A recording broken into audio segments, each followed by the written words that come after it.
Well, that is that, and this is this. You tell me what you want, and I tell you what you get away from me. You get away from me. Collected my belongings and I left the jail. Well, thanks for the time, had to think a spell, had to think a while, had to think a while. The ocean breeze salty, won't you carry it in your head, in your mouth, in your soul? And maybe we'll get lucky and we'll both grow old. Well, I don't know, I don't know, I don't know, I hope so. Well, that is that, and this is this. You tell me what you want, and I tell you what you get away from me. You get away from me. Collected my belongings and I left the jail. Well, thanks for the time, had to think a spell, had to think a while, had to think a while.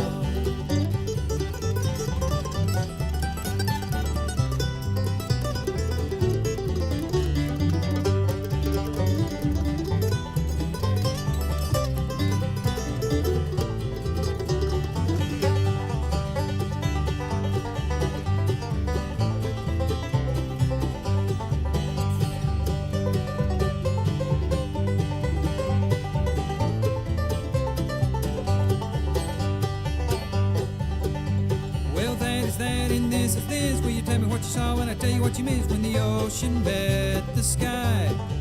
You missed when time and life shook hands and said goodbye. When the earth folded in on itself. For your sake I hope you're really in heaven. Are you really there? Well, I won't hold my breath. You wasted life, why wouldn't you waste death? You wasted life, why wouldn't you waste death?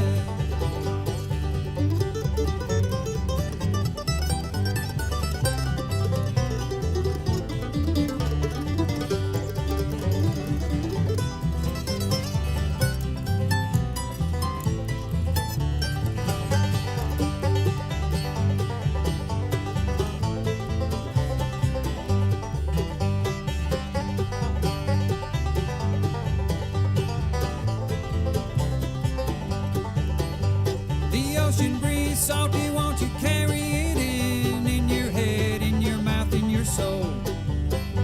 The more we move ahead, the more we're stuck in rewind. Well, I don't know, I don't know, I don't know, I hope so. Well, that is that, and this is this. You tell me what you want, and I tell you what you get away from me. You get away from me. Collected my belongings and I left the jail. Well, thanks for the time, had to think a spell, had to think a while, had to think a while.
Hey, everybody, it's the bottom of the hour. I know, we don't do it often, but it's working tonight. Just go with it. It's still a comedy show. It's still a comedy theater. We're still not starting on time. Just get used to it. That's the way it works. So grab a snack, get something to drink, get all comfy cozy, because it's about to get screwy. Share out the link with your friends and family not already in the stream. We're all gonna die! Begins in about 2.5 minutes.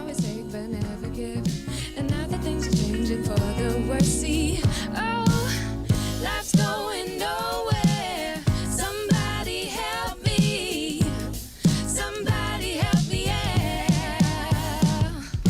Futures made of virtual insanity now always seem to be governed by this love we have for useless twisting of a new technology. Oh, now there is no sound, for we all live underground. Life's going nowhere. Somebody help me. Somebody help me, yeah. Oh, life's going nowhere. Somebody help me. Somebody help me, yeah. Futures made of virtual insanity now always seem to be governed by this love we have for useless twisting of a new technology. Oh, now there is no sound, for we all live underground. Oh, futures made of virtual insanity now always seem to be governed by this love we have for useless twisting of a new technology. Oh, now there is no sound, for we all live underground, live underground, live underground.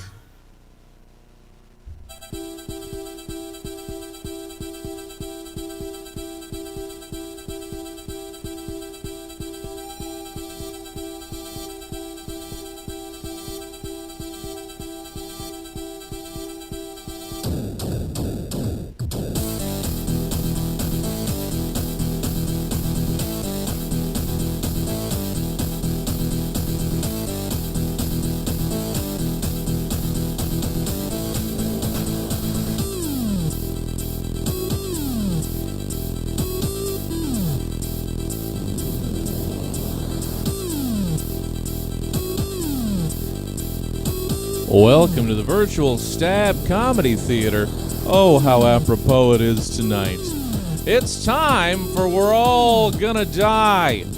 Please welcome to your screen your impending victims and your game master, Jay Miller. Hello, hello! Hi. There. That's right. My name is Jay Miller. We should introduce everybody. So let's go for it. Paul, why don't you introduce yourself, Paul? Hey, I'm Paul. Should I introduce my character? You know what? Let's save it. Let's All right. let him. Let's put him in anticipation. I'm just Paul. Leave it there. Great, fantastic. Jenny, would you like to introduce yourself, Jenny? I'm Jenny. Great, fantastic. Thank you so much. We're doing so good. We're doing so good. Yeah, I just want to make sure everyone gets their appropriate amount of screen time before we all die, or you all die. Evan, would you like to introduce yourself? Evan. Hi, I'm Evan. Great, thank you. Jess, would you like to introduce yourself? Not really. Jess. Okay, great. Sorry, Jess. Well, we are not going to introduce Jess ever. So we'll I'm just know being a her punk. name. I'm just being a punk. Yeah, we Don't know. be a character You know. yet, Jess. Welcome, Not a character everybody. yet. I'm sorry.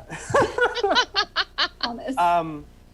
This is We're All Going to Die, and it is a tabletop game, and you're about to see it. It's going to be very simple, very straightforward. I'm going to let you, the audience, know what's going on. These folks already know what's going on. However, I don't think any of you have played the game before. Am I wrong?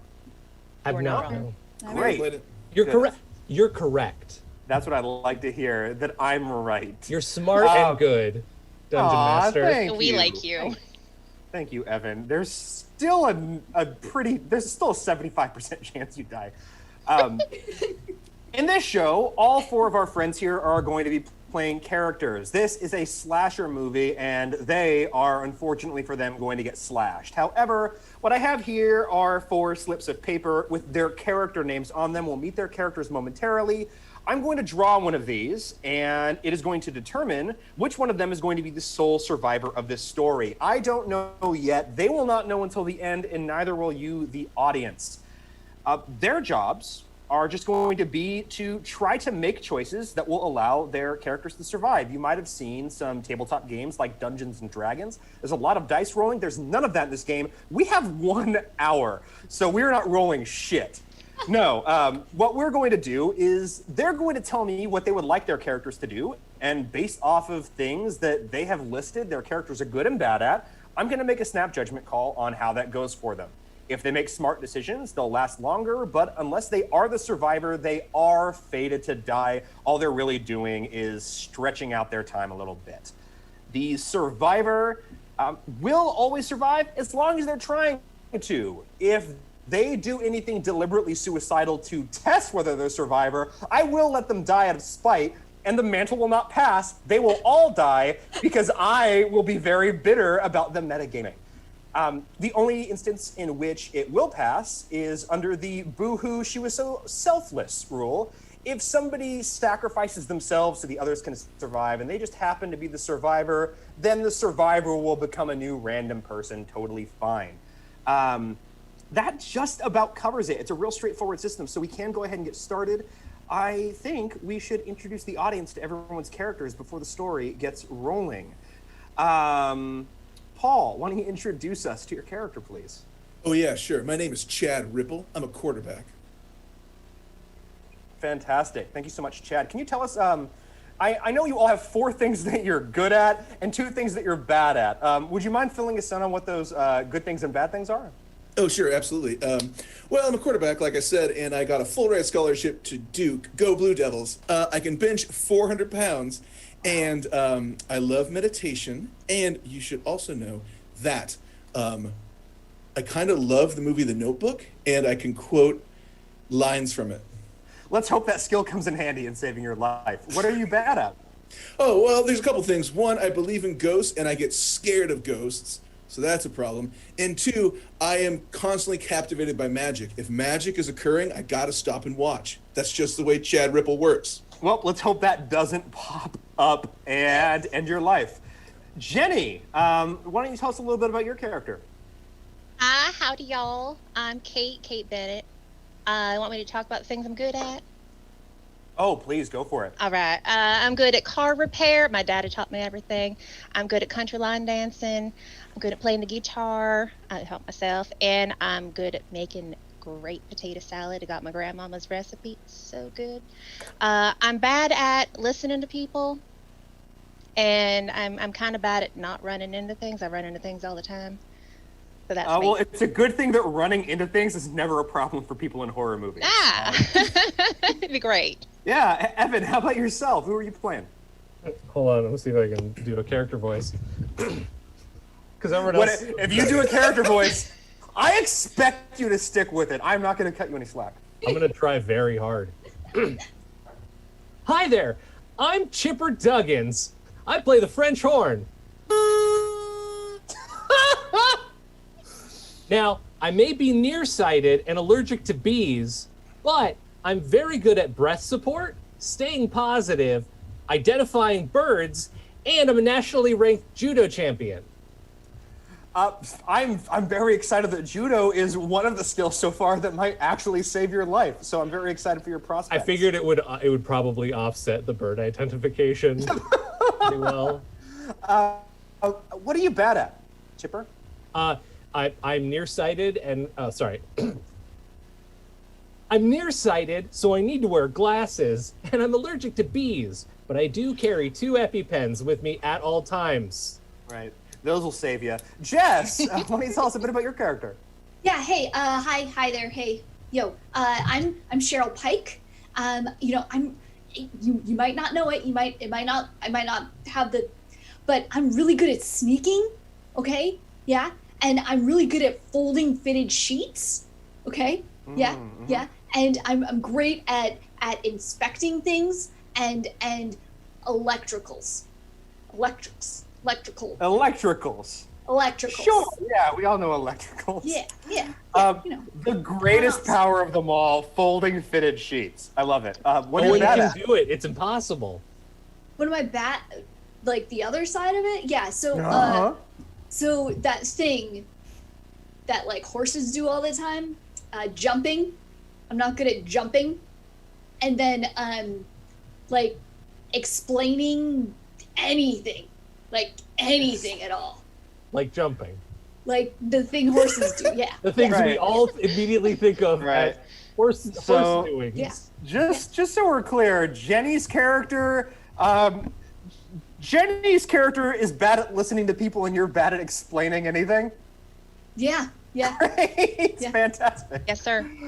Yeah, I love that. I love the sound of that. Fantastic. That'll do it. I think we have a good grasp on everyone's characters. My role is just going to be that of the storyteller. I'm going to play most characters that aren't these characters. I'm going to let them know what's going on in the world. So, we are going to kick this thing off. We open on the bus.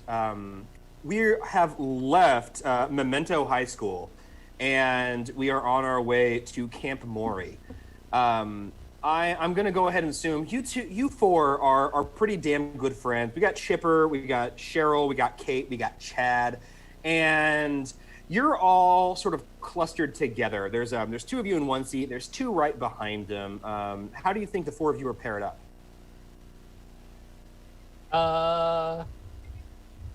I think I'm interested in talking about the Notebook. Yeah. Haven't Yeah. seen it yet, but I've heard really good things. Right, absolutely. Also, I yeah. thought that we were all bouncing, assuming that we are all in a covered wagon. You know, this Are we Is that riding a it? bus? Is this a bus or a covered wagon? this bus Bad roads? is going to Camp Mori. You're driving through the woods. It's not A that dirt unbelievable. road. The road might be a little bit bumpy.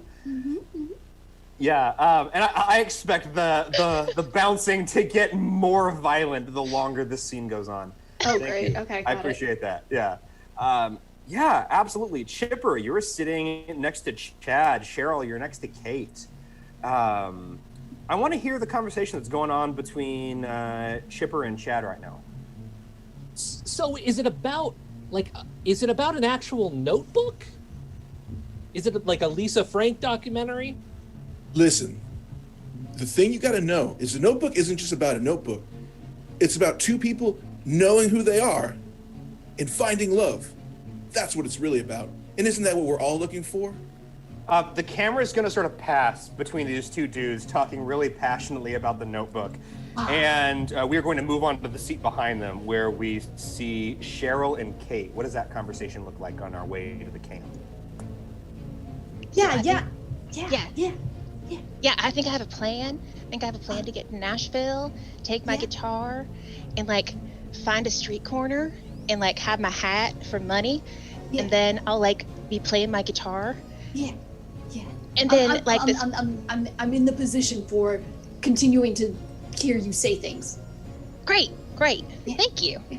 I Yeah, love when people listen to me because and then I'm this big music producer is like gonna walk by, and he's gonna hear my playing on the guitar, and he's like gonna sign me up for like 50 records or Have you CDs. have you considered, like, I don't know, maybe like putting it on a thing, putting your songs on a thing and sending the thing to the producer dude and On a- like, just having them listen to it? Another seat back, this kid named Daryl, who's this kid with long black hair covering one eye. He says, it's called a fucking CD. And he leans What? back into his seat. Oh, said CD, it's called, right? I said it's called a CD, yeah. Hey, we're not trying to secure our financial future here, Daryl. Also, when you play on a street corner, it's called busking. I'm just trying to be a part of the conversation. This is probably the only time I'll show up in this story. And then he leans back into his seat. Have a What? good day. What was that? I'm sorry, I didn't know. He seems Yeah, really yeah. nice. You want to put it on a digital CD.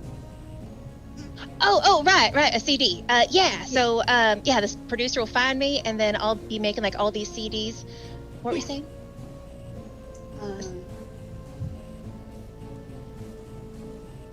Watch out, everybody. Another big bump is coming. And sure enough, it was a delayed bump. Oh it was my a delayed goodness. bump. Surely enough, even though the bus driver warns you, none of you are prepared, and you all just sort of fly up in your seats. It looks like a couple of you hit your heads on the bus. I would say at worst, At worst, Chipper, you've got a mild concussion. That's okay. And with that, you all can see a wooden arch up ahead. It looks like it's just high enough to clear the bus as the bus is coming under. And you see in sort of ramshackle, poorly carved out letters in this red painted wood, it says Camp Mori. And you cruise right under that. One of the letters, like the part of the M that's at the very bottom, scrapes the top of the bus a little bit. You all know that Camp Mori is brand spanking new. This used to be completely undeveloped land, and sure enough, one of the local bigwigs decided they're going to turn it into a camp that they could ship off some high schoolers to and make a couple extra bucks from their parents. And you were among the first group to be staying here. Good news for you, everything is brand new and in excellent condition. The bad news that if anything was poorly put together in a dangerous way, they don't really know yet. So this is really a test run. The bus sort of pulls around this roundabout, and it looks like that roundabout right in the center is where they're going to have like the big bonfire with some little chairs and some logs out there for the kids to sit on. The bus stops right in front of this large open area that leads to all the cabins and the doors. Just whir, and they slide right open, and the kids start filtering out. The four of you are towards the front, so you're for the four first to hop off and get your feet in the dirt of this camp. Cheryl does not get off at the beginning. She's gonna wait and sneak off. Listen, guys, Sure, all I'm saying is, did you not read that this is built on ancient pet burial grounds? No, I did. Oh, I You're the love only one who- pets. I'm telling you, man, I don't know. I got a bad feeling about this place, Moriarty. And that's a name. That's a weird name, Moriarty. Who's it named after? Probably the character from the Sherlock Holmes novels. Nobody cares about that guy. And they named a place after him? Fair enough. That's- Oh, look, Chad, sitting logs. Sweet. Oh, there's 3 birds right next to them. Chipper, name those 3 birds. That is a finch. Correct. That, and then those are 2 jays. Correct. However, they look Okay. very different because the sexual dimorphism between male and female jays is actually very distinct. The camp counselor that was walking over to give you a tour of the camp falls asleep. she just keels the hell right over. Not keels over as in dead.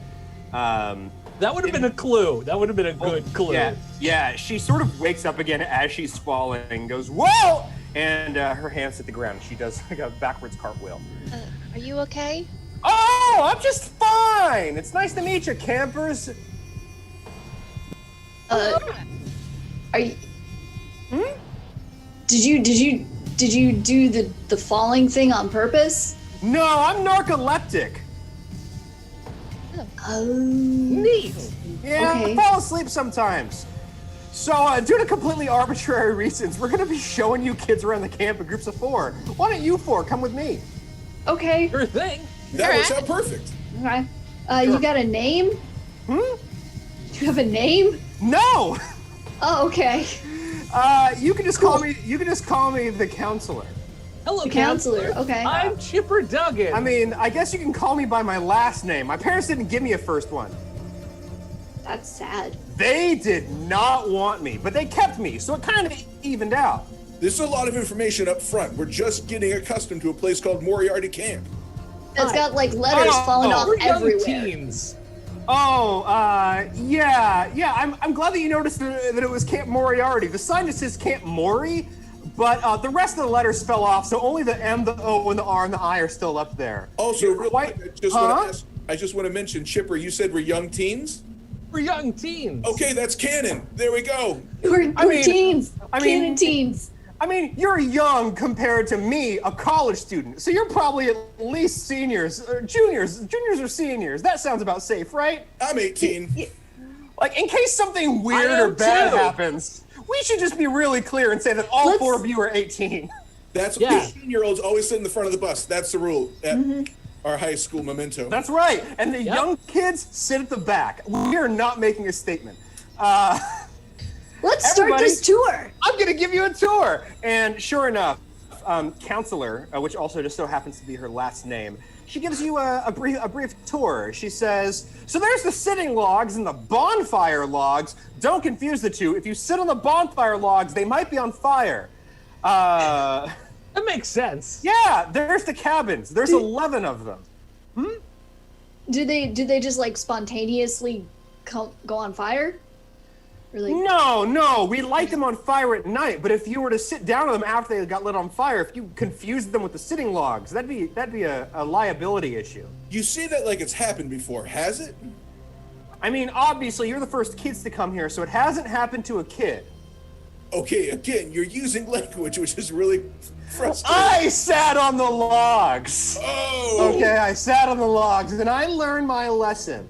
It's important to learn. Yeah, if you look down the hill there, you can see the little dock by the lake. Oh yeah. There's Yeah. like one boat. Don't one go boat down there. there. What? Don't touch the boat. Why? Don't go near the boat. Don't get on the boat. Why? Thank you very much for establishing these clear boundaries. Counselor, can I tell you, you're like the last paragraph of a novel where it's like, I Aw. kind of want to keep reading even though Yeah? I should go to bed. I'm gonna take that as a compliment. These are the cabins. And she keeps walking. She completely deflects your question about the canoe, and she just keeps cruising. Just like she said, there are 11 cabins. They are numbered 1 through 11. Might be hard to keep track of, but there you have it. Should we be taking notes? I'm gonna leave that up to the 4 of you. Ah, If you think dang. notes are going that to, means we have to write notes. By the way, I am. Counselor, can I ask you a question? Yeah. I noticed your hand is pretty tan except for where there used to be a wedding ring. Is there a story there? Do you want to explain?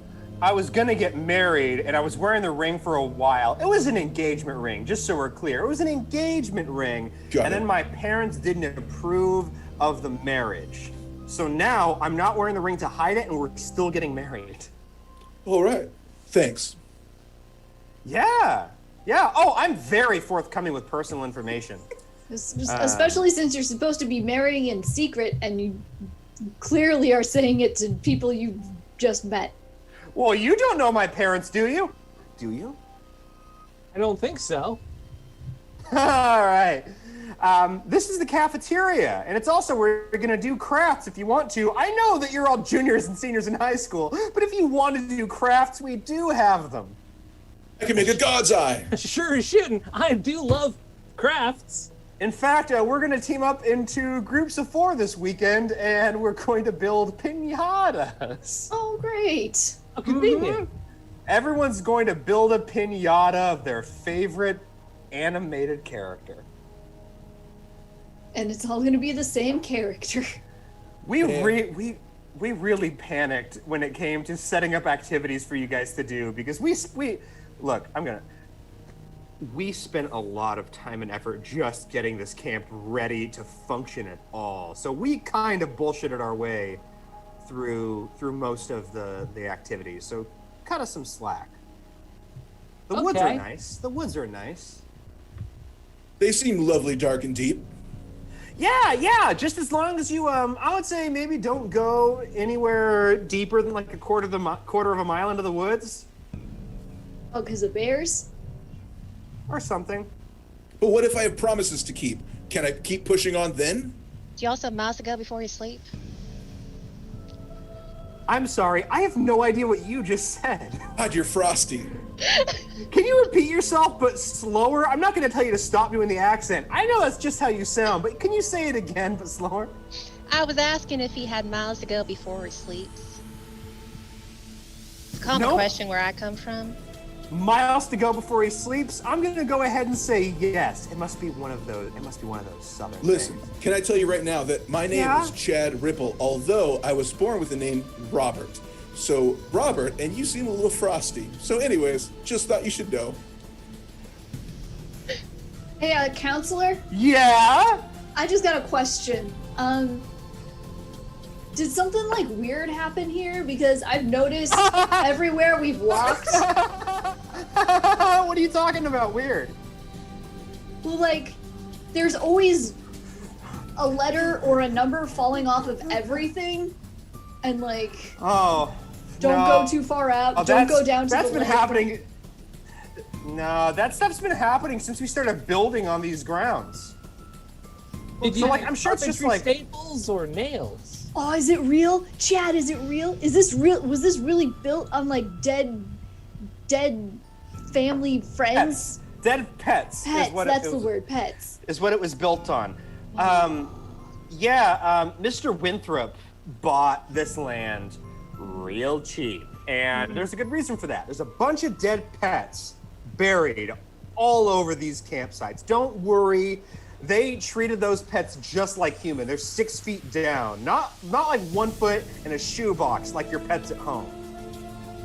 I'm assuming you're old enough to know that your pets at home died and they didn't like go to a farm. What are you talking about? All No, my pets are on a none farm. None of my pets died. They All all right. visit relatives in the Midwest that I've never met. And my mom said my goldfish should go back to the ocean. Let's send it down the toilet. That makes absolute sense to me. The same thing happened to my fish. All drains lead to the ocean, right? Right? Right? Yeah. Right? What? I don't know if this is I'll my bet they do. responsibility. I don't know if I should have her say. Your pets are dead. Yeah, They're they're dead. dead, and they're By on the now, Rainbow Bridge. Thank you. Everybody knows you. I they're on didn't the catch your Rainbow name. Bridge. No, Yeah. you know what? I think the Rainbow Bridge is about as close as we're getting. So yeah, they're on the Rainbow Bridge. And they're all meeting each other on the Rainbow Bridge, making a connection. Yeah, and waiting for us Some to sort of die. rainbow connection. The lovers and the dreamers. And And people like me. Go ahead. I'm not going to interrupt you. Keep doing this. that's all I got. All right. Well, Good. we're going to move on. Looks like the four of you are going to be in cabin 6. That's certainly between 1 through 11. Wait, why Which does I it look made like notes that? about. She reaches up and grabs the 6, which actually looks like it says 9, and she turns it upside down, and she just sort of balances it precariously there. It looks like it's not nailed on very well. I feel like someone might be stealing nails.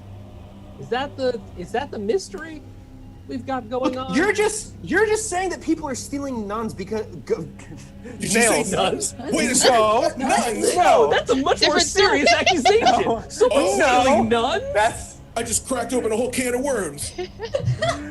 You did. you're just saying. Sure. You know what? Yes, one of our counselors was a nun and she went missing. And you're just saying that the nails are going missing because a nail gun also went missing. But the things aren't even probably connected, probably. Now here's So my lay off question. Did the nun go missing during the mysterious boating incident, the mysterious 1 through 11 cabin incident, Wait a second. Who told you about the boating incident? or the deep dark woods? Who told you about the deep dark woods? You did. And Did who told you about the cabin incident for that matter? there's Well- an incident? So Who's here's the thing. talking You about haven't the technically incidents? told us about those incidents, but Listen, we sure come have from- alluded to them. We go to school at Memento, so I think we know a few things about somebody who's forgetful. You seem very forgetful. Yeah. All right, get in the cabin. All right. All right. Cheryl's gonna walk into the cabin Yeah. and just She- like throw her bag on the bed. She ushers you all inside and she slams the door behind her and she leans in and she says, "Okay, I am terrible at keeping secrets, so you four can't say anything to the other campers." Right. Okay. All right. I did mention that a nun went missing. Her name was Beth. Beth the nun. Beth Nun. Beth the nun. Was she Classic. the best The Beth Nun. Nun?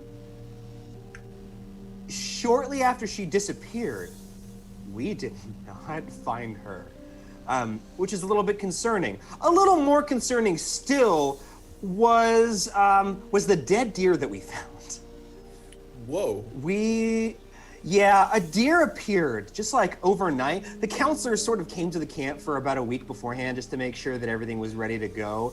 And the night before you got here, we found a beheaded deer laying in the little walkway between all these cabins. And So last night?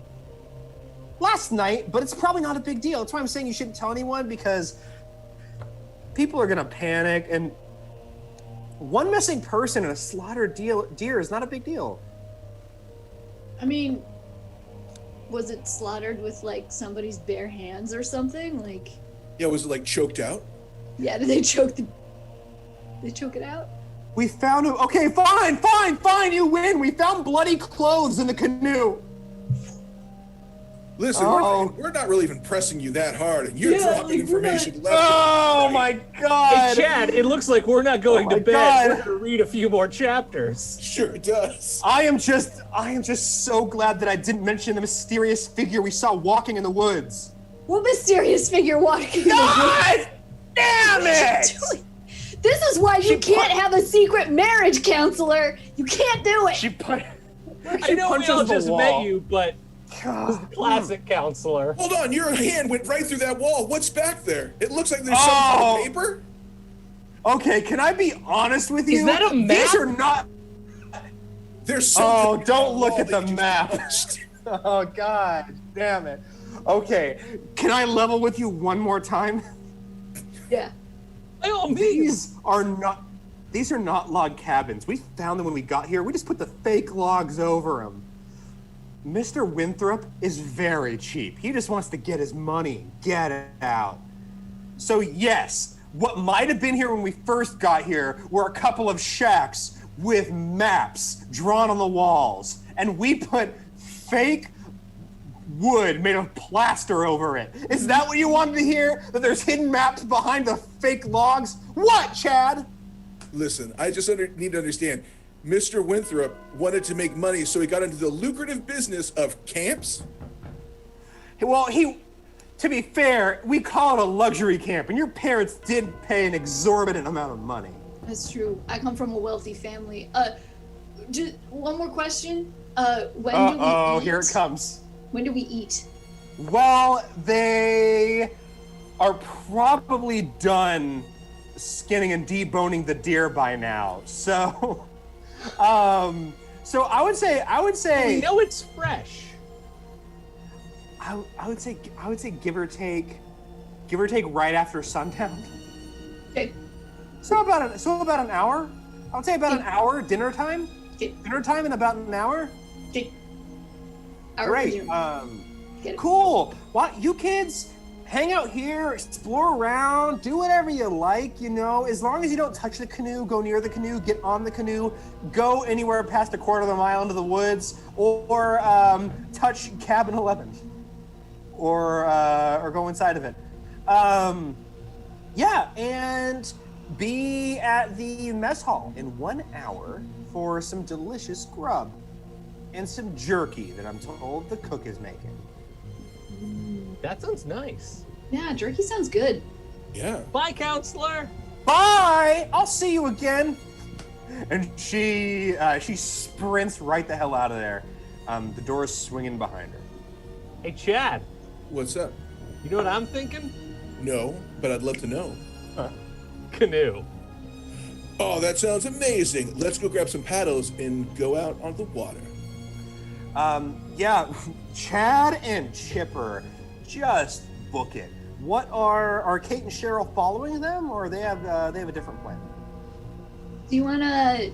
I mean, if they're canoeing, do you want to check out? I don't know, like maybe that other cabin. I just want to like wander around the woods. Like they look really pretty. I know the counselor person said something about the woods. Yeah, they're dark like our Yeah. teenager souls are, Yeah. because we feel so much. You know? Yeah. I feel like it would be some inspiration for my music to get Cool. that You know, deep, dark forest vibe. you know what? I think we should split up. I think that's the smartest thing that we could do. Yeah, because Yeah. you know we're gonna get different inspiration from those woods, so we don't want to Yeah. be rubbing off on each other. Yeah, yeah. All right. I'm going. Before Cheryl leaves the cabin, though, she's just going to like go up to the wall that has like some of the map and just tear it off. Great. It comes off upsettingly easily. Perfect. You just sort of grab the edge of where Counselor punched through the wall, and you give it one firm tug, and it seems like all of this fake wood plaster crumbles right off. And sure enough, there is a map. It appears to lead right into somewhere in the woods. Nice. Oh, Yeah. what's on there? What do you see? This leads to somewhere in the woods, which means it's either gonna be a bomb ass party or it's gonna be a treasure chest. Awesome. All right. So you go there, and I'll go find something else, and I'm gonna bring my guitar, so I Okay. can, if I grab that inspiration, then I can just start playing. Yeah, and if it's a party, I'll just shout really, really loud for you in the forest so you know All right. exactly where I am. Okay. Perfect. Sounds great. Okay, cool. Let's go. Great. So just so we have our affairs in order, we have Evan playing Chipper, Paul playing Chad. Chipper and Chad, you're going to the canoe on the lake. Kate, you're going to grab your guitar and head off into the woods for some inspiration. And Cheryl, you're looking for either a party or a treasure chest by following that ominous That map sounds that you found on the good. wall. Yes, sir. Yep. Oh, I thought it was important at this point in the story, in all these sorts of games, it's very important to always split up the party As much so as that you possible. get as much is. story as possible. right. In every tabletop role-playing game I've ever played, first thing in the rule book was like, split the party up as soon as humanly possible. Yeah. Give Yeah. the person running it, something. It's better that way. Yeah. Absolutely. Focus. You know what? Since Chad and Chipper are together, let's go ahead and start with the two of you. You stroll right down the hill. It's sort of a dirt path flanked by this a grassy field on each side. And you make your way down. You arrive at the dock. There is a single post with a piece of wood nailed to it. And sure enough, it does appear to have the word dock written on it in Sharpie. Well, I think this looks like the docks. Let's jump in that canoe and take it out. That sounds great.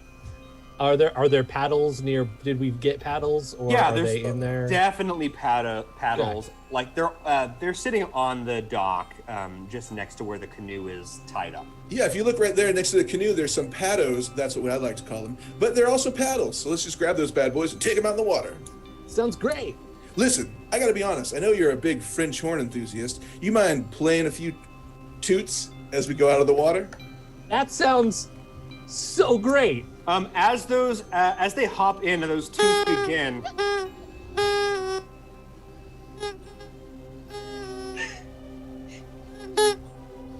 Hell yeah, that's good. Getting inspiration. Sure enough, the toots ring out across the lake. It is beautiful. We sort of we cut to a figure shifting in the trees, watching these boys row out into the lake. And as the toots ring out, we see these two gloved hands just reach up to cover the shadowy figure's ears. And they slowly shake their head. And they decide, you know what? Now is not your time to go. And they turn and they make their way back into the trees because they're not going anywhere near that shit. Dude, quit tooting. Quit tooting, man. Did you see that? What? Did you see that shadowy figure over there? Over there. I must have just missed it. What do they look like? Well, it was like a shadow next to a tree, and then it just left. Could it have been the tree's shadow and then time passed? See, here's the thing. I went through the three things I know. I know what a bear looks like, I know what a deer looks like, and I know what a shadow of a tree looks like. It did not look like any of those three. So I think it was a figure, like a human or something. Do you think we should warn the others? Yeah, but I don't know, man. This is a pretty awesome lake. Maybe just a few more lake minutes. You are smack dab in the middle of the lake. Man, we're smack dab in this middle of the lake. Maybe just a few more toots before we paddle back? Oh no, my oar broke in half. we cut to Kate. You have your. Did you just grab the guitar itself, or do you have the case? I just have the guitar. Got it. Yeah, you have the guitar in one hand. You start wandering through the woods. It is about now that I would like to say that there is very clearly a dangerous presence afoot. If anyone out in the audience is watching on Twitch and they donate at least 50 bits, I will straight up kill off one of these characters. They're gone. There is a secret person, just like how I secretly selected a survivor at the beginning of the game. I also selected a designated dyer. And anytime that somebody donates 50 bits, that person is going to die. Even if they're just 50-bit donations back to back to back, they're dead. Now, here's a small thing. I can see the Zoom screens. Is there a way that somebody can let me know when it's murder time? Jessica, thank you very much. I appreciate that. Also, quick question. Are we sure it's 50 bits? Because that's 50 cents. Yeah. No, yeah, it's- our lives are. Evan. Okay. What's What's 50 cents? Everybody stop. 50 Shut cents. up. Evan, did I fucking stutter? I said 50 bits and I meant it. If they give us 50 cents, I will murder one of you. Boy, You stuttered asking if you stuttered.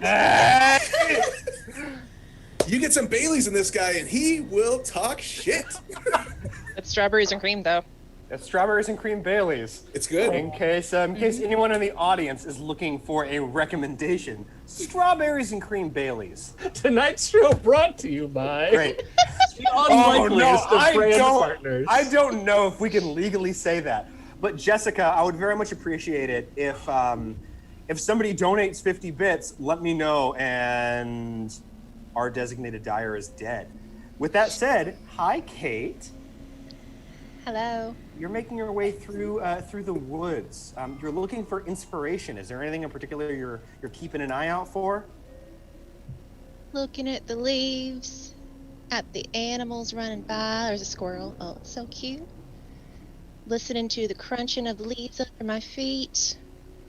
To the weird whispering sounds I'm hearing that I don't really know what they are. What about that nun? I heard something about a nun earlier. Maybe that's her. Yeah, you around the time that you start hearing those ominous whispers, you do see the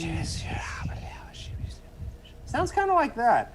You see the shape of a person, and it does certainly look like they're wearing a hood-like ornament. It might be a habit. It is a little bit foggy in the woods, so it's hard to see them clearly, but they're standing completely still, and it does appear that they're facing you, but you can't see their face clearly. Oh, hi. Hi there. Are you lost?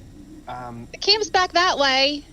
The figure does not move an inch, nor do they reply to your calls. They stand with their arms at their side, and they continue staring in your direction. Even though you can't properly make out their face or see their eyes all that well, you have a strange feeling that you're making eye contact with them when you look at them. How far away are they from me? About 30 feet. Okay. Well, it's nice to meet you. I'm just gonna go back that way. If you want to follow me, we're gonna have some food in like an hour. Should be good. Goodbye. What was that, Jess? You got 100 bits. We got 100 bits? Well, hold on. Was that two 50 bits or one 100 bit? One 100. One 100. Special. Okay, thank Make you. it a double. Yeah, fantastic. Very special death. Yeah, you Great Baileys. Kate, you turn sir. to walk in the other direction, and you make it a good amount of the way back to the edge of the trees that leads out into the large common area, and right as you are stepping past a tree, we get this loud sting noise that you see in horror movies. Oh, right. Yeah. And Yeah. then a squirrel jumps out of the tree and runs past you. Oh, hi. Hi, little squirrel. We cut to the boat, where I believe Chad has just said, "Oh no, my oar broke in half." Oh, Listen, why don't I jump in the back of the boat and just like kick? I'll hold on to the edge and just kind of kick us all the way to the shore. Yeah. that sounds great. Like absolute Flintstone style. I dig it. Yeah. Yeah, Chad, you hop out, you grab onto the edge, and you just start paddling your foot. I'm sorry, are you sitting in the boat but kicking your feet, or are you grabbing onto the end and swimming? That's very important. My whole body submerged, just arms on the boat kicking. And this water, kind of strangely warm. Great. And safety first, I'm also in the back of the boat, like holding on to one of his hands. Yeah, as you're approaching the dock, I would say, Chipper, you stop hearing those splashing noises, and that's about the time where you, Chad, you feel something sort of hook over your shoulder and pull you off of the boat, and you feel something very very sharp scratching against you under the water. What? Ah! Chip, you hear a splashing noise, and you turn around and you see his hand going down, and you grab onto it, and there's a bunch Chad, of thrashing you okay? around, and you see the water turning red, and you just pull his hand up, and you're holding his wrist in your hand, and the rest of his arm is sticking straight up. The canoe has sort of drifted up onto the shore, so you could step out onto the beach, but you do not see any other part of Chip.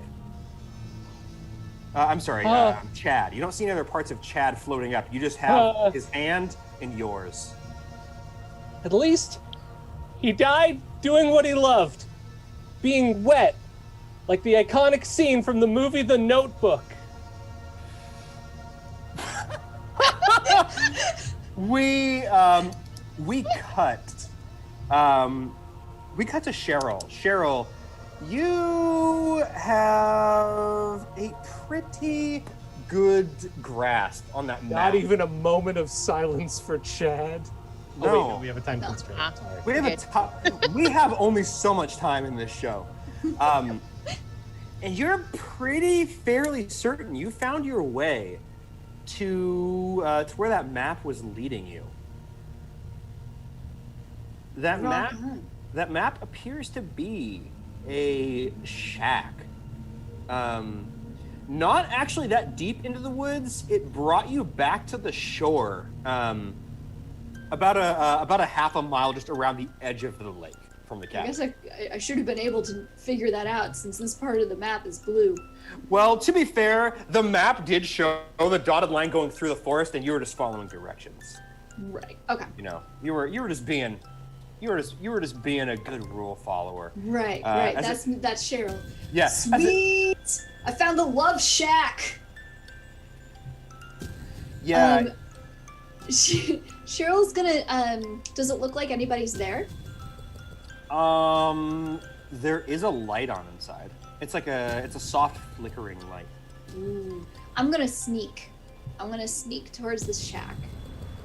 Cause Yeah, I mean, you're pretty damn good at sneaking. I'll say that you can approach the shack's window without making any particularly loud noises or visible movements. sweet. And I'm gonna peek up. Okay. What you see inside is, it's hard to read from here, but it looks like a bunch of newspaper clippings and handwritten stuff, like torn right out of the notebook, is pinned and stapled all over the walls. Does it look like anyone's in there?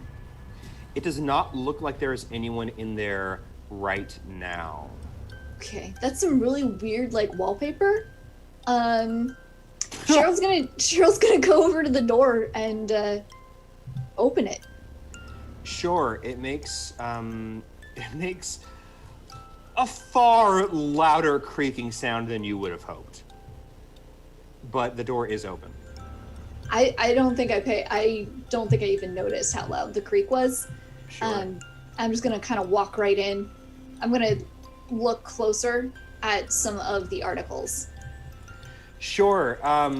Looks like they're largely articles about the land being bought. That's when you're looking at the clippings. It's got Winthrop's name circled over and over again. There's a couple of pictures of him with like an X across his face. A lot of articles about the construction of the camp, and the person that lives here does not seem all too happy about it. The handwritten stuff, on the other hand, gives you a little more detailed information. It looks like this place was. It makes reference. Like you see the word zoo over and over again. The word zoo keeps appearing. Zoolander, zoo. My zoo. They're going to ruin my zoo. They're ruining my zoo. It's all over. I will avenge my zoo.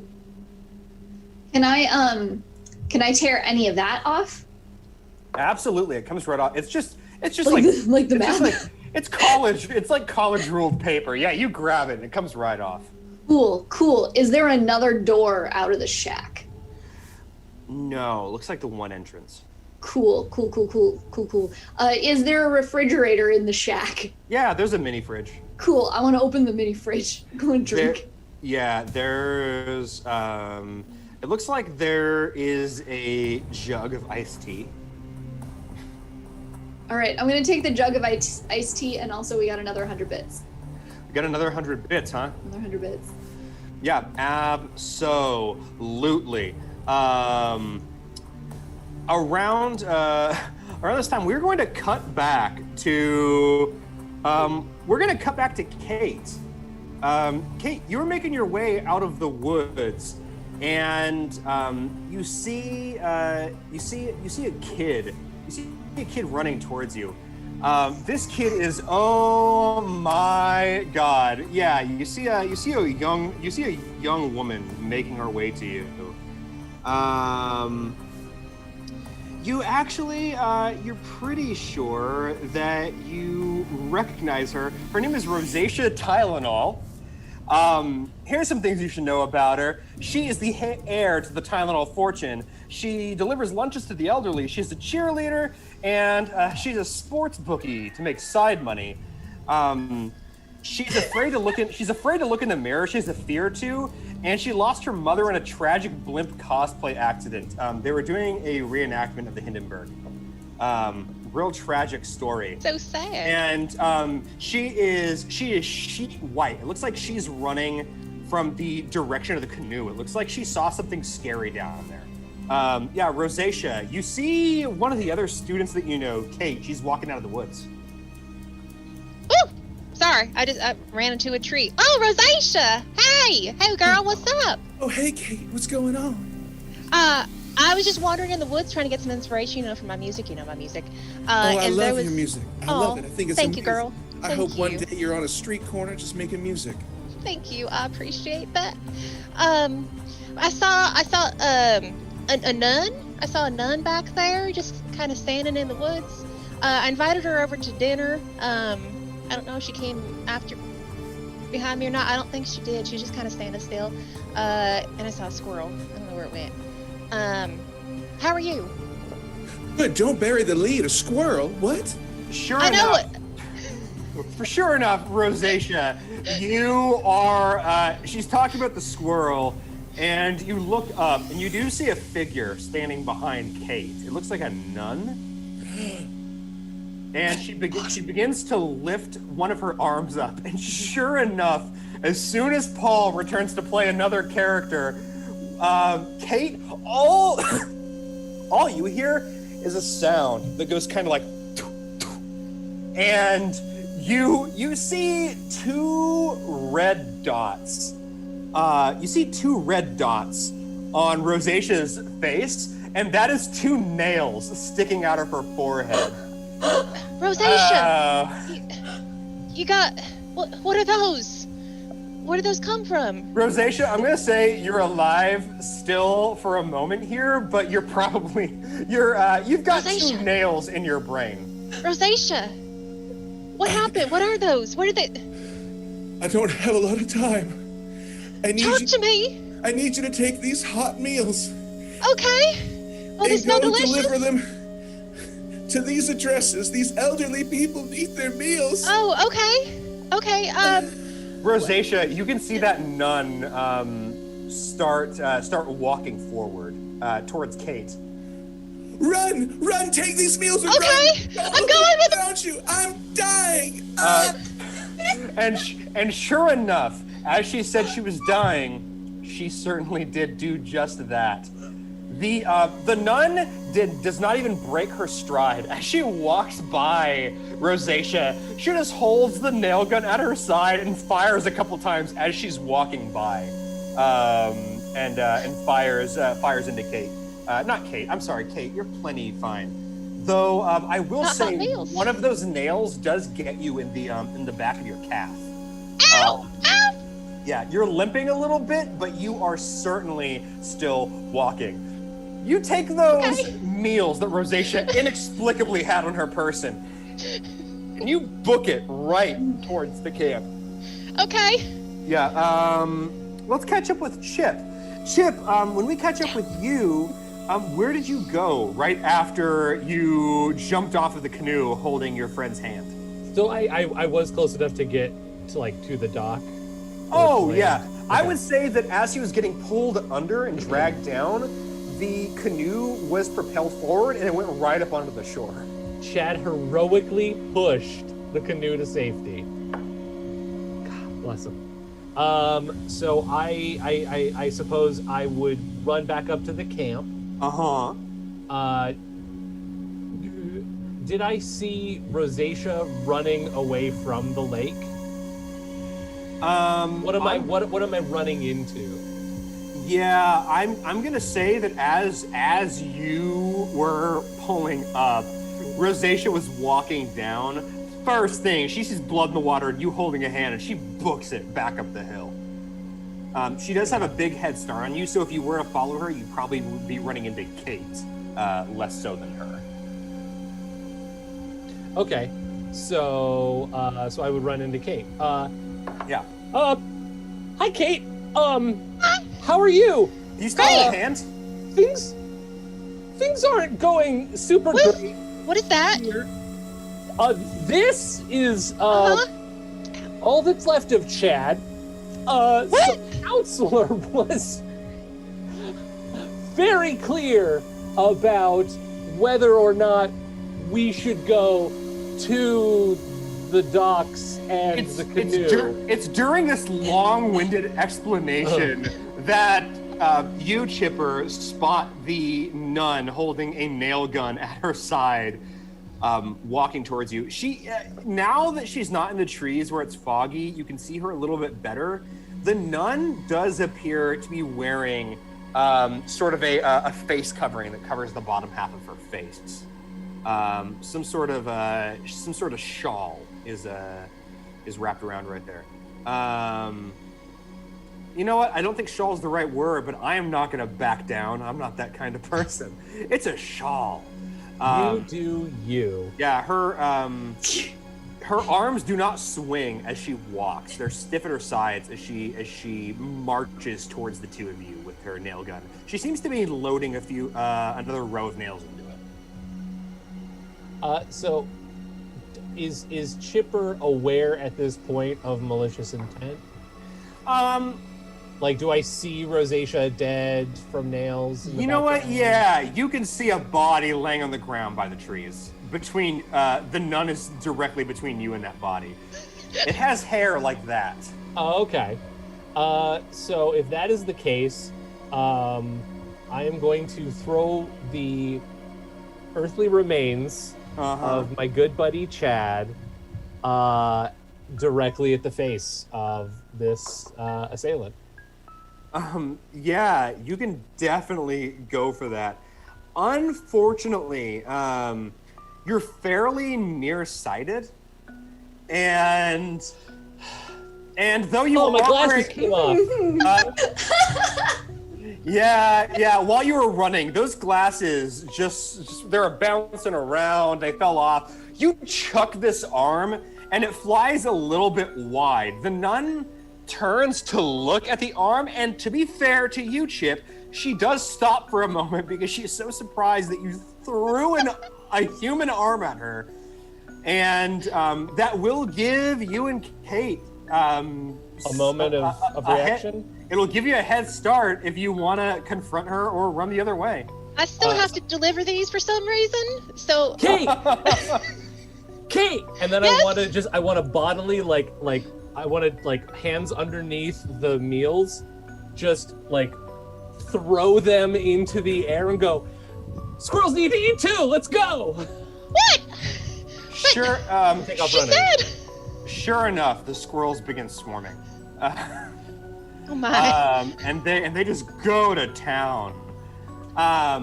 Let's catch up with Cheryl.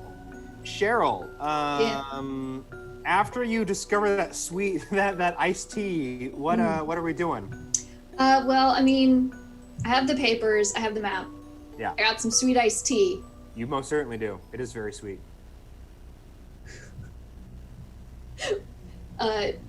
I'm gonna start, or Cheryl's gonna exit the shack with the iced tea, drinking the iced tea, because why not? And use the map to head back. Also, we got another 100 bits.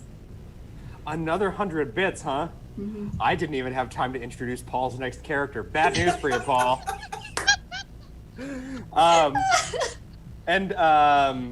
Thank you for letting me know. So what is it exactly that Cheryl is doing now that she's got all that stuff? So Cheryl's totally bummed that there wasn't a party there. It was just a bunch of stupid paper clippings and some iced tea. But maybe she can make a party back at camp. Maybe these papers will be really good bonfire. Yeah, maybe. Could be. So she's gonna, she's just gonna try and retrace according to the map. Because that's the only way she knows how to get in and out of the forest. You can definitely make your way back. In fact, on your way back, you will unfortunately find Rosacea's body. Oh shit! Yeah. Is that Rosacea? She owed me $10. She said she was good for it. And as you're walking up, you see another student, Sandra Day O'Dainty, who's the school's sort of goody two shoes. She looks like she's inspecting what looks like a bunch of discarded food on the ground that some squirrels are eating. And sure enough, MVP. Yeah, sure enough, just as you see her, and she looks up to wave to you, just as she's picking up one of these lunches that has a bratwurst in it that she thinks looks particularly appetizing, the squirrels just jump onto her and start ripping her to shreds because she tried to take their food. Oh So, no! I'm dying! I'm getting all ravaged by all these squirrels. You know what? I'll give She you. was English too! And it was at that point that Sandra Day O'Dainty gave her dying monologue. Listen, all of you. The most important thing is each other. Listen, I don't quite often do this, but one of my most favorite movies was The Notebook, so I want to share something from The Notebook. Give me a moment to find the memory on my brain, which is, I call it a computer. Hold on one moment, please. You're a bird. I am a bird. That's not long enough. I need a longer one. And at that point, as soon as she remembers a longer one, It was real, wasn't it? You and me such a long time ago. We were just a couple of kids, but really, we loved each other, didn't we? Sure enough, she is lost in a sea of squirrels. The squirrels are, you see mostly it looks like a giant pile of squirrels, and then you see red spraying out of it. So the squirrels are red now. David Attenborough science fact. that is what squirrels do in real life. TIO. Thank That's Thank how they you. murder people. Thank you, David Attenborough. I'm gonna Sir David Attenborough. Cheryl's Alright. gonna like just stand in horror, staring at the squirrel death. She doesn't like squirrels, so she's not gonna try and help whatsoever. Right. You see one hand, like, she's very clearly still alive, and the hand reaches out, and you're like, I don't like squirrels, and then you run past. Yeah, I'm gonna like, and I'm also drinking some of the sweet tea at this point, like just hoping, maybe there's something in it. It is very good sweet tea. Hey, all right, okay. There's a positive. Kate and Chipper. Luckily, while you're running, you're going to run into another student. I'm going to get this one in before anything bad can happen to them. This is Remy Latou. Remy is really good at baking cookies, really good at gardening, always carries a deck of cards, and Remy thinks that you don't know, but Remy is definitely actually 25 years old and an undercover cop in your high school. Remy thinks that nobody knows, but everybody knows. Remy has no sense of smell, and Remy has very copious amounts of flashbacks to when he lost his police partner. Hello, sir. Hello, Sherry. Remy, you can see a nun walking in long strides behind the two of them, probably about 50 feet behind them. Hi, Remy. Ow. Listen, I think you should gotta know go. some. Listen, you need to listen to me. Behind Okay. you. Behind you, there is a nun. Oh, we knew about that. That's We why know. we're running. Join us. All right, I will join you. Yeah, It's so nice being young and in high school, is it not? Jess, were you? Sure is. Jess, Sir. did you say 100 bits? Oh no, it looks like I'm going to be going very soon. Oh man, Remy, I'm so sorry. Remy, as you're running, this reminds you of when you and your partner were running away from those cartel members, and when your partner was gunned down, and as the sound of the gun echoes in your head from when your partner was shot, you hear the sound of a nail gun as a nail goes right into your spine, and you fall flat on your face. Me. No. And as the nun is walking over you, as you're dying, you're pretty sure you hear her like mumble something, and then she fires the nail gun a bunch of times into the dirt, and it says ACAB.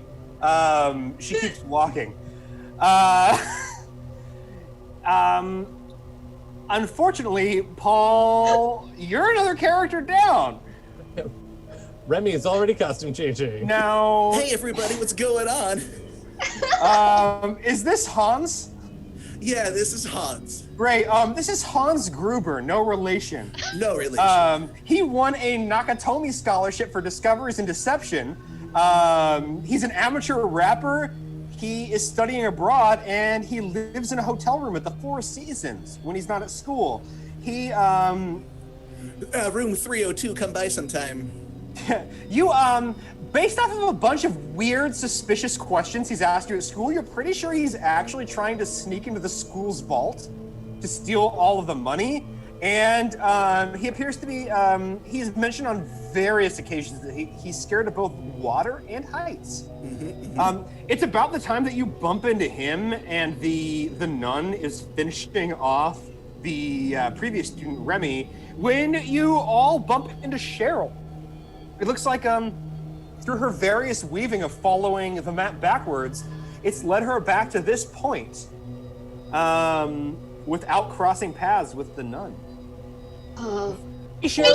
Cheryl? There's a murder nun following us, which is fun. Is that Because I've sweet never tea? done that before. Is that sweet tea? Oh yeah, it's some sweet. It's really good sweet Is tea. it? Oh, I need to You want- try you it. want- Okay, yeah. here you Yeah, I'm so it's probably not thirsty. as good as my mama's, but okay. It's about at this point that I should point out that sweet tea, you feel, I don't know, are any of your characters drinkers? think Cheryl's a drinker. I'm a good Christian girl. Cheryl, you know for a fact that sweet tea has a lot of alcohol in it, and it does not appear that you say that to Kate. Oh, I don't know how to explain. It's real good. I'm just telling you, it's real. It's like sparkly. I like it. Yeah. I like sweet tea Also, like there's been another 100 bits. You try to explain that it's you try to explain that this is alcoholic sweet tea, but as we all know, you are terrible at explaining things. I don't listen anyway. Yeah, and Wouldn't have mattered. yeah, I would like to know what your plan is. What are you all doing as this nun is approaching? I do want to clarify. Chipper is not drinking any of the sweet tea. Yeah. Camping outdoors, it's extremely important to avoid sugary beverages because they could attract bees. And as everyone knows, Chipper Duggins is allergic to bees. Everybody knows. Good thing you I got spilled two some of this on EpiPens. you. I'm so sorry, Chipper. I'm so sorry for spilling my drink on you. Hey, Oh, anybody want some man. honey? I just like eating raw honey. Jeez, I just Oh, no, I'm sorry, have Evan, I a just bee spilled it all collection. over. Evan, I spilled all my honey all over you. I'm so sorry. As the four of you take off running, unfortunately, Kate, I'm sorry, but you're not a drinker. You've never had alcohol. No, And I even feel though weird. Even though you only took one drink, you are completely plastered, and you begin tripping all over the place. And as you're running, It was absinthe. It wasn't sweet tea at all. yeah, you. Yes. It was a loose pitcher of absinthe. I love absinthe. In the fridge. You, as we all know, you're very bad at not running into things. Mm-hmm. You run directly into the side of a cabin, and when you do, your head gets stuck inside the fake wood plaster. Whoa. Really important. Yeah. 1 through 11, which cabin was it? Oh, This yeah. could be an important clue. I didn't say. You know what? Cabin 11. What? Oh no, everybody! Cheryl is Winnie Poohed herself. Kate. Kate, for just a moment, you can see inside of cabin 11, and you're very confused and alarmed at what you see. But before you can process it, you feel a hand grab the collar of your shirt and yank you out. And then as you're yanked out, they put your back against the cabin. And sure enough, you've got a nail in each eyeball. Unfortunately, Kate, you're dead. And you are not the designated dyer, so you are going to stay dead. I really appreciate you playing with us. You are welcome to stick around. We love having you, but Goodbye, cruel world. your character, as Kate, before Kate actually succumbs, she sort of watches the nun walk away, and as her eyes move, the nails are right in her pupils, so those nails go whoop. That's a little bit Looney Tunes for a horror film, but sure. And sure enough, her eyes close, but the nails are still sticking out. So Oh. I'm sorry. This isn't nice to laugh at. The other three. Where are the three of you headed? Where is your how are you planning on? So At this point, is one thing I really need to make sure I say. Kate had my sweet tea. Yeah. You I'm can go gonna go- back for it. I'm gonna go back for my sweet tea. Yeah, you go. You think to yourself, she had my sweet tea, and you turn around. Now the nun is directly between you and cabin Sweet tea? 11. What's Okay. your plan to get around the nun? I'm gonna look at the nun. I'm gonna look at the cabin. And is there another cabin? Because there's like cabins everywhere.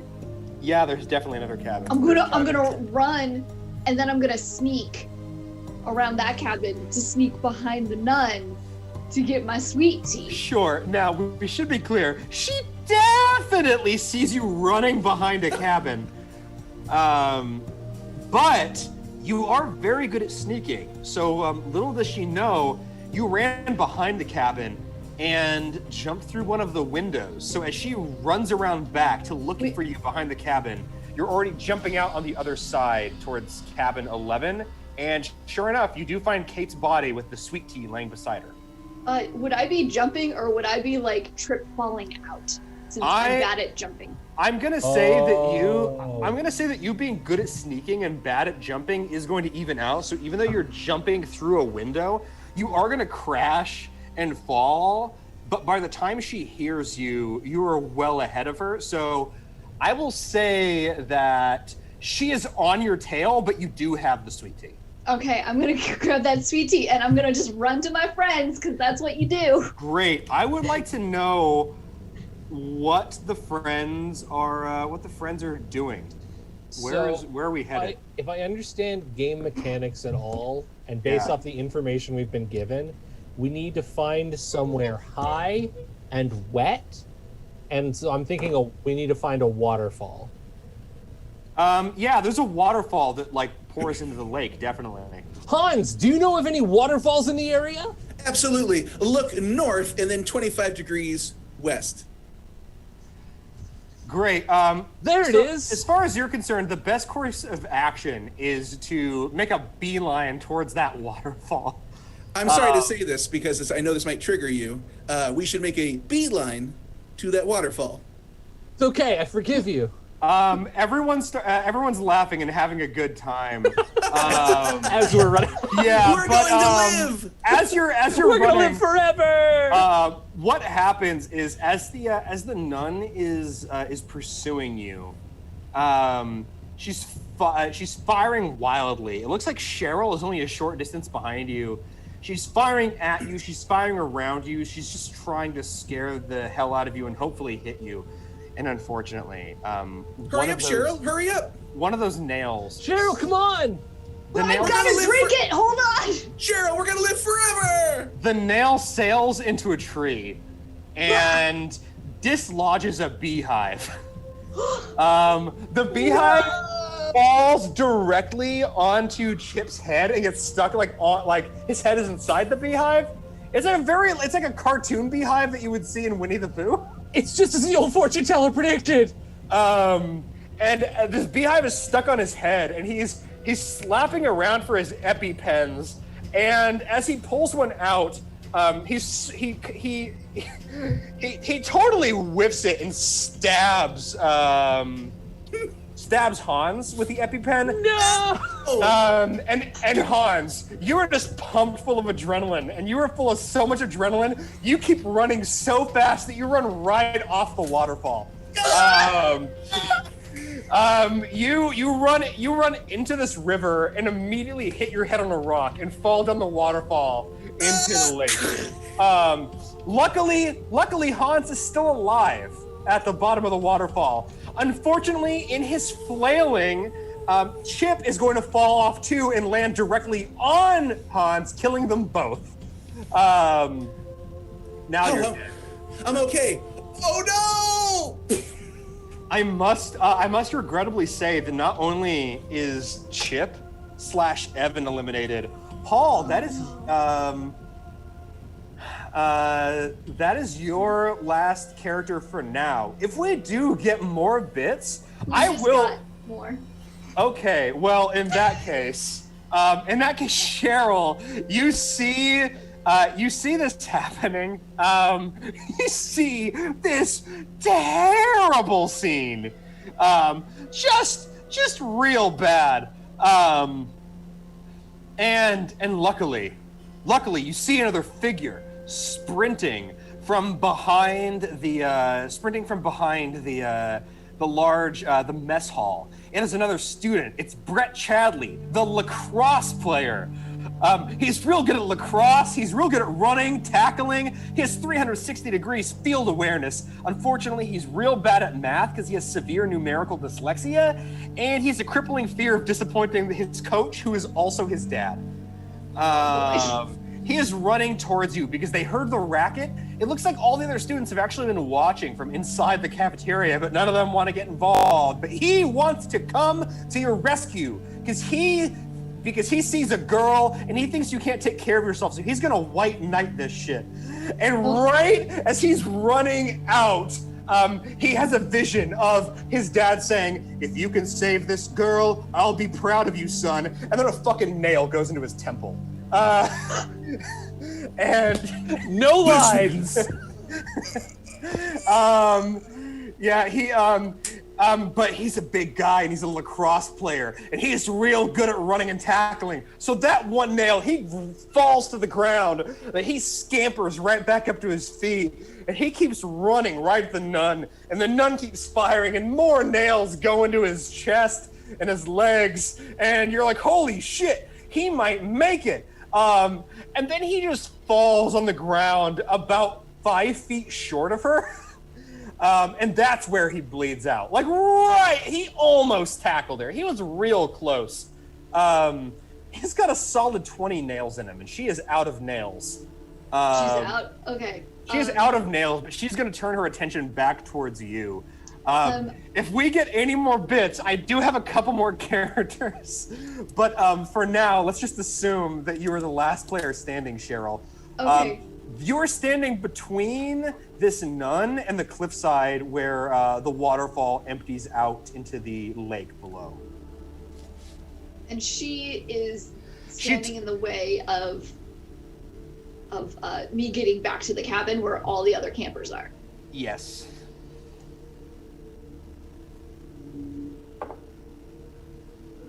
I think like in this moment where like she.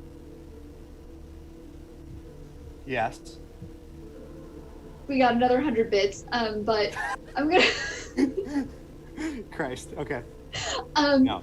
In this moment, like that awkward moment where she's like probably still like shooting the nail gun into Brett, and then it's just clicking, and I'm just like drinking the sweet tea, and then we look at each other, and I'm just gonna slowly drink the last of the sweet tea. But like leave like a little bit in it. She's staring at you. And then I'm gonna do a thumbs up with my other hand as I put down the jug in her direction. Okay. And then I'm gonna like sidewalk and try to like do a radius around her, because I don't think if Cheryl can't jump, Cheryl cannot swim. Are you sure you don't want to test that theory? All right, fine. Can I? Yeah, I want to go down Jumping the hill, and swimming are synonymous. You start. I mean, what is swimming but jumping through water? Yeah, you sort of begin like a cartoon character, just like where like you're taking these big exaggerated steps, and you're sort of strafing around her after setting the bottle down on the ground. With one swig left. There's some left for her. She looks between you. She looks at you. She looks at the bottle. She looks at you. She looks at the bottle, and she thinks to herself. She kind of like ponders to herself, almost as if thinking, I mean, she's not moving that fast. I could probably get to the jug and then get her afterwards. And yeah, she'll dash forward and grab the jug. Right. When she does that, I'm gonna make a beeline back to the camp, because I want to get to. I'm gonna try and get to the cafeteria because that's where all the other students are. Okay, yeah, you make a beeline for the cafeteria, and as you're a murder hornet line, specifically a murder hornet line to the cafeteria. Right, absolutely. You're making a murder hornet line right to the cafeteria. Welcome to 2020, everybody. Yeah, you're running straight Welcome to towards 2020. It. And I'm sorry. And You arrive and you grab the doorknob. You start jiggling it, but it's locked. But you sort of hear like you sort of hear some footsteps. And you see somebody running around the corner. It's another one of your fellow classmates. Her name is Millie Sun. And yeah, she's real good at lock picking. She's really good at focusing. She can contort her face real good. And she's really good at improvising weapons. She's really bad at keeping secrets, and she can't drive worth a damn. But luckily, you're not in a car. Millie, Paul, you can now play, comes to your rescue, Cheryl. She picks that lock real quick for you, and just as she's picking the lock so you can get in, she gets grabbed by the hair by the nun and Go on without me. down to the Go ground. on without me. I'm just glad I could help. Hey, Millie, do No. Millie, do you think any of your skills might help slow down this nun at all? I can turn my fingers and poke the nun in the eye to I mean, weapons. to be fair, fingers are not traditionally weapons. It's the fist or an open hand. So, yeah, definitely. The nun drags you to the ground, and you just, your fingers go right up, and you poke her in both eyes. And I shout, "Three Stooges!" Yeah, you poke her in the eyes, and it goes doink, and she goes whoa. And just as you're running towards the door, which Cheryl is holding open, she bashes this empty jug across the back of your head. And when you turn around to face her, she grabs your nose and goes, nah! And she rips your nose clean off. She got your nose. Yeah, she takes your nose off. And She with got your, my nose. Go on without me. and Cheryl, the door's still kind of cracked. You closing it and locking it? What are you doing? Well, Millie said go on without her. That's true. So is that what you do? Duh. Everybody inside the cafeteria is like, what the hell are you doing? Okay, fine. I will. Well, everybody's here. There is safety in numbers. Okay, safety in numbers. There is. I'm gonna try and pull Millie inside before I close the door. And in a full circle callback to the first death, you grab Millie's hand and start pulling her, and you see what appears to be a butcher's knife swing down, and that arm comes right off, and you pull her arm into the door. Let's say the cook. The cook is just gonna grab the door and slam the door shut and lock it. And it's like, and he says, "Is that a hand?" Yes, it's a hand. Can I give it to you? Can I give you a hand? I don't want it. I don't want it. Yeah, you throw the hand at him, and he kind of juggles it around in his hands for a second. And he throws it at another student. Let me in! Let me in! Let me in! Everybody just screams. They were not expecting her to still be alive. The blood is... I'm losing too much blood! Everybody sort of looks around at each other like, the door's locked and the nun can't get in. Are we really going to open the door? Like, look, okay, so I know that there's some stuff going on out there. I know that there's some things is happening, and that lady, she's like a carpenter or something, because she's got like she can shoot nails, like precision, like nails. And like this place is flimsy, and Cheryl's gonna like walk over and she's gonna punch a hole in the wall.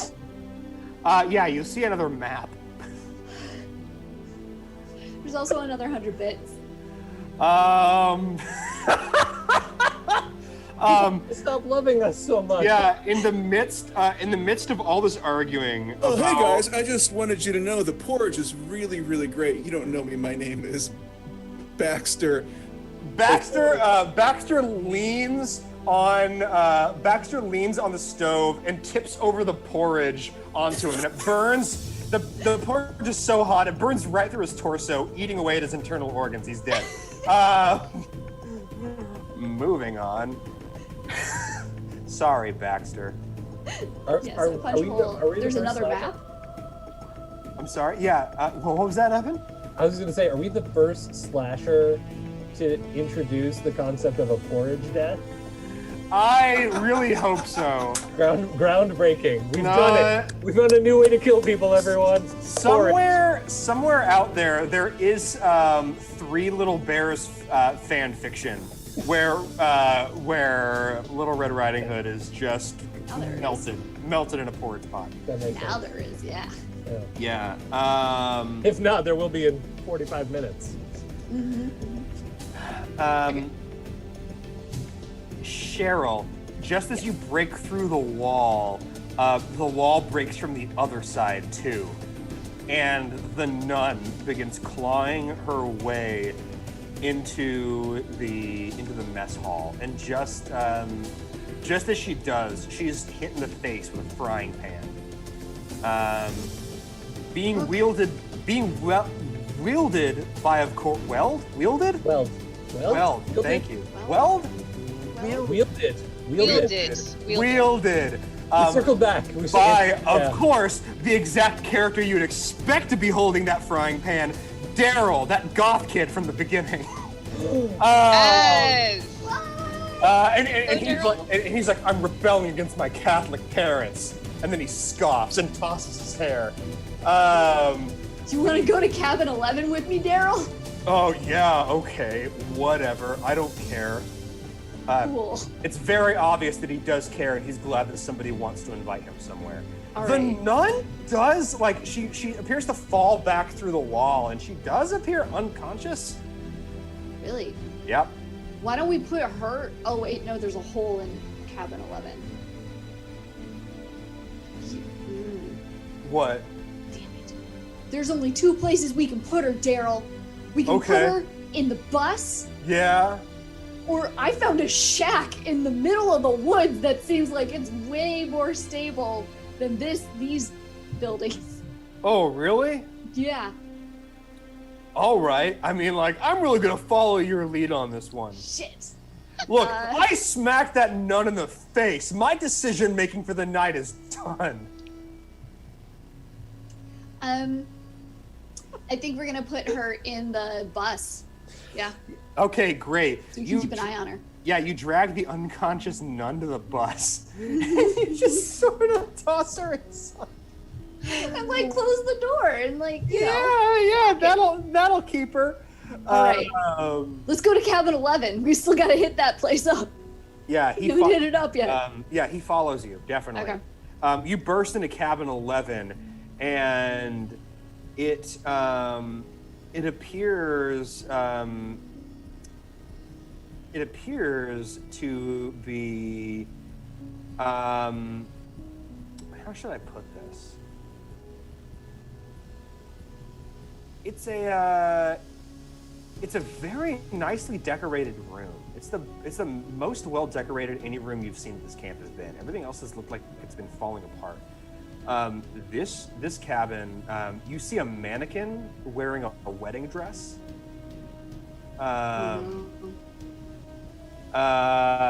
And you see what appears to be all sorts of wedding-related things on like a desk and on the walls. And then Daryl pipes up and says, "This means nothing to me." So there's a bunch of wedding stuff on the walls. Yeah. Does the handwriting on all of that look like the handwriting of the papers that I tore off the shack? I'm gonna go ahead and give that a big fat yes. Oh no, Daryl. Daryl, I thought our What? camp counselor was really bad at keeping secrets, but she kept the best secret of them all. All right, it seems like you're really burying the lead. What's going on here? Well, you know, there's there's this counselor and Yeah. she does these things, and Uh-huh. she's the one that showed me the map. And that's how I got the sweet tea. The sweet tea is great, by the way. I'm sorry there isn't any more. Wait, there was sweet tea? There is sweet tea. My heart is as cold and dark as black ice. Yeah. But I fucking love sweet tea. Everybody loves sweet tea, Daryl. Everybody loves Everybody! sweet tea!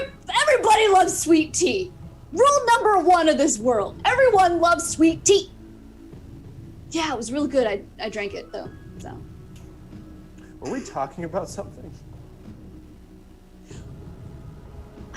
I think our counselor's the one. I think our counselor's the nun, and she's killing people because her parents, which I guess would be Jesus and God, don't want her to get married.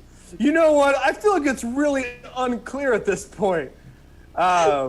You do hear what sounds like sirens. Daryl, we gotta get out of here. This place All isn't right. safe. Okay. There's a nun that wants to get married here. There's Oh, so man. many red flags. That's right. What's worse than a nun that wants to take charge of her life and and do what she wants instead of what the church wants her to do? You're right. We should definitely be blaming her for that. Well, I mean, she chose to be a nun. Yeah, that's fair. What plays out next is, while everyone was held up inside the cafeteria, the police were called. They do arrive, and you show them to where you left the nun, and the bus door is open, and there is nobody inside. Who knew nuns could open doors? From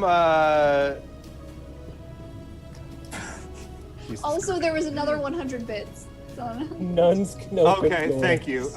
Yeah, I'll hang on to that. Thank you for telling me, Jess.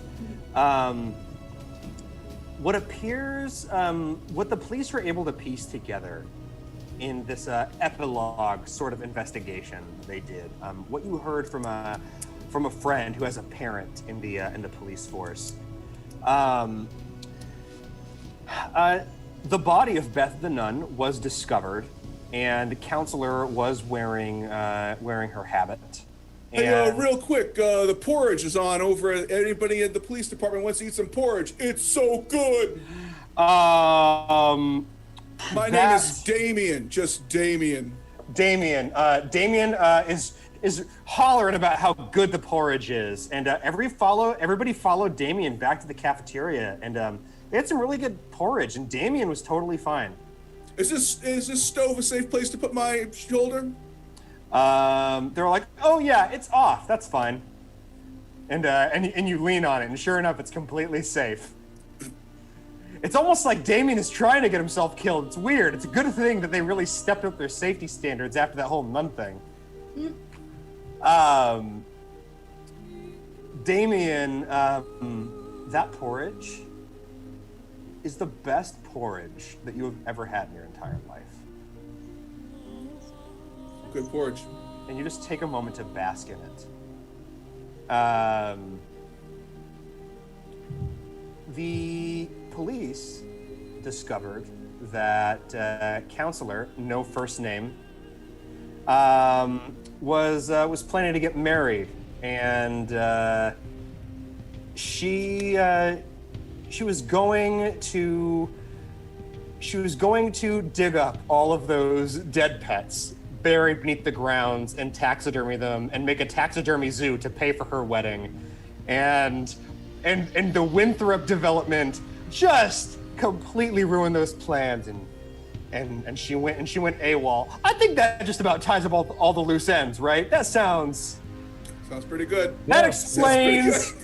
Perfect. that explains all of the random facts that we brought That out. explains everything. Every last one. And just as everybody's getting onto the bus and riding away, we see Damien running out with his bowl of porridge. They forgot him, just like Kevin McAllister in Home Alone. Different movie for a different season. And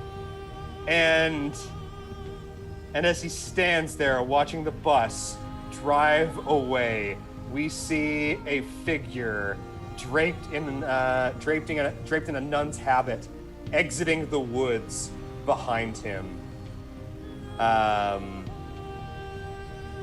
And we cut to black, and we hear a scream and what sounds like a nail gun.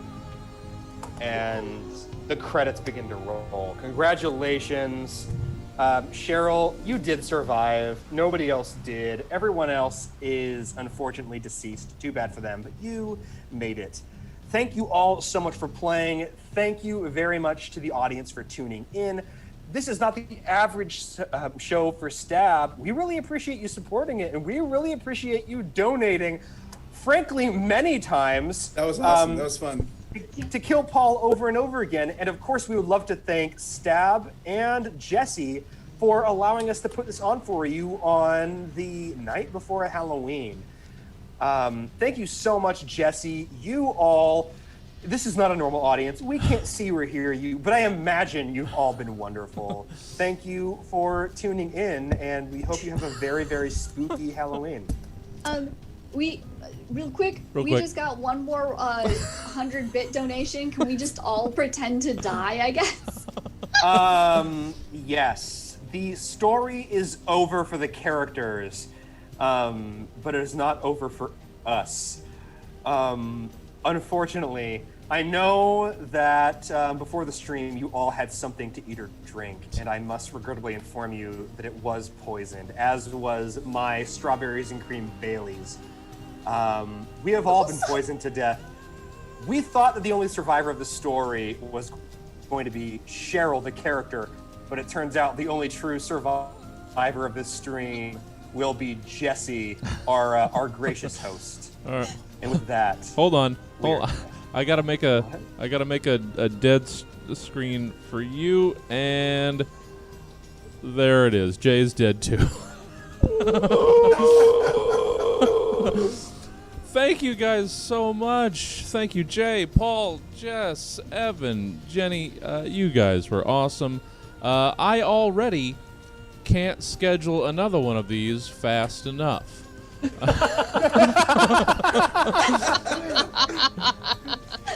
Oh, so much fun, guys. Oh, that was great. And yeah, thank you. I have no idea how I'm going to try and pronounce this. Javat I don't know. It's probably an abbreviation. JV. JV. There we are. JV. Javat. John. Oh, John. Cool. John, yeah, probably donated about $10 in cheers. Oh, nice. John, you're fantastic. Thanks, John. Yeah. You're supporting local theater and local comedy, even That's when awesome. people can't show up in person. You're amazing. Let me bring And this. another special thanks to Strawberries and Cream Baileys, everyone. Our hosts, our Real official sponsors. Official sponsors, get on it, Jesse. Yeah. Right? Yeah. Can't imagine that particular brand We're going to sponsoring get on it. anything. Hey, Jess, not you got gonna- time, right? You're sitting around not doing very much. I got Yeah, nothing yeah. to do. What do you need, Paul? Oh, I was gonna say if you can get that as a sponsor. Oh yeah, Yeah. no, Yeah. I'm on it right now. Okay. I've got On it. I got Put it on the a list. guy at Bailey's. It'll be fine. Yeah, thank you guys so much. This is fantastic. We may or may not have a Halloween show tomorrow, depending on how many people Stephen Ferris got to record sets in their doorways, as he was going to do a trick-or-treat stand-up special. That's amazing.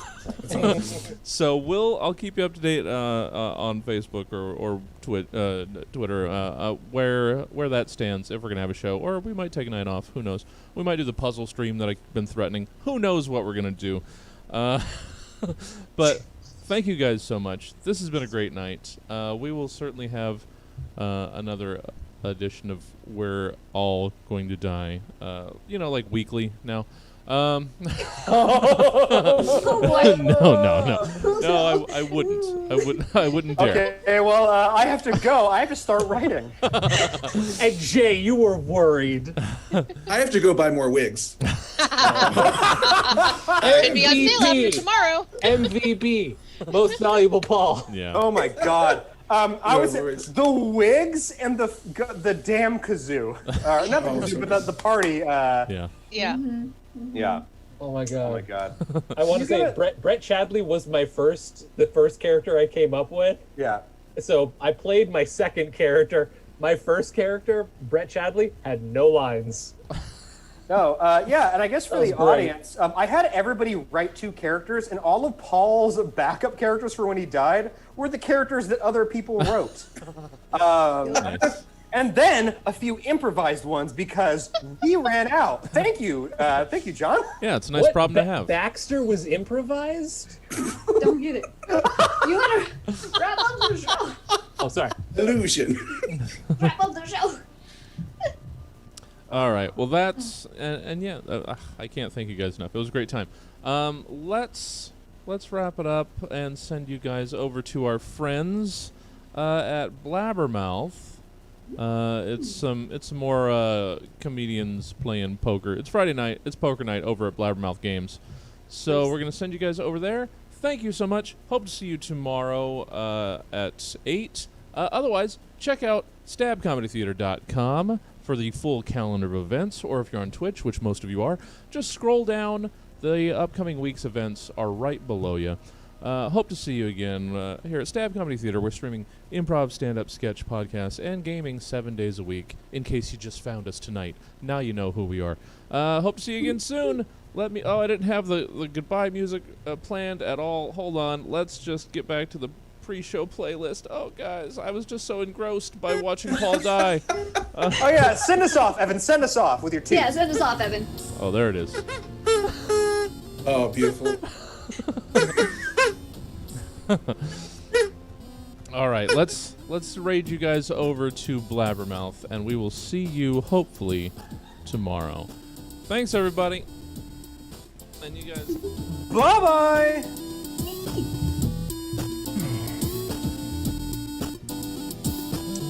You guys are so much fun to play with. That was fun. Thank you all so for That being was a lot of fun. You were all fantastic sports. I was so excited to see Paul come in with what I imagined as the perfect Brett Chadley energy, and then immediately die. Yeah. Um,